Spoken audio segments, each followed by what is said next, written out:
శపితమైన అంజూరపు చెట్టు. ఎంతమంది విన్నారా మెసేజ్? విన్నారా? వినోళ్ళు వినండి తప్పకుండా. Must and should. ఏ ప్రసంగానికి ఆ ప్రసంగం అలాగే ఉంటుంది, తప్పకుండా వినాలి. వినకపోయిన పర్లేదులే సొళ్ళు అనేది ఎప్పుడు చెప్పలేదు దేవుడు. అన్నీ వినాల్సిందే.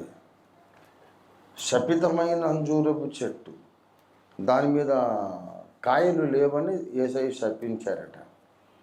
కొంతమంది తిక్కలోళ్ళు ఏమంటారంటే అది అంజూరపు పండ్ల కాలం కాదు అని యేసయ్యకు తెలియదా? ఆయన ఏం దేవుడు అండి?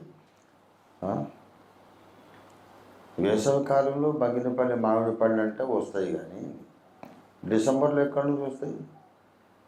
ఆయనకి తెలియదు. లోకజ్ఞానం లేనివాడు ఆయన ఏం దేవుడు అంటాడు ఒక స్టూపిడ్.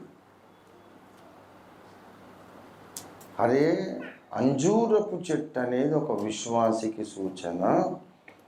విశ్వాసి ఫలించాలని ఆయన కోరుతున్నాడు.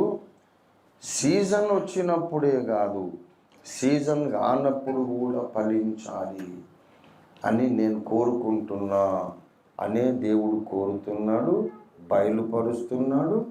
బైబిల్లో భక్తులందరూ దావీదు, యోసేపు, పౌలు వీళ్ళందరూ అకాలమందు ఫలించిన భక్తులు. దేవునికి స్తోత్రం కలుగును గాక. ప్రతికూల పరిస్థితులలోనే వాళ్ళు దేవునితో నడిచారు.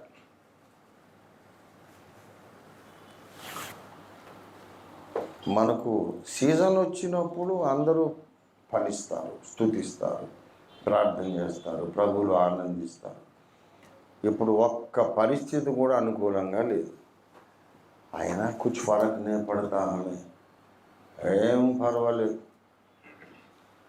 ఇంకా దేవుని నేను ఇంకను ఆయనను స్తుతిస్తాను, ఇంకను దేవుని యందు నిరీక్షణ ఉంచుతా. దేవుని స్తోత్రం కలుగును గాక.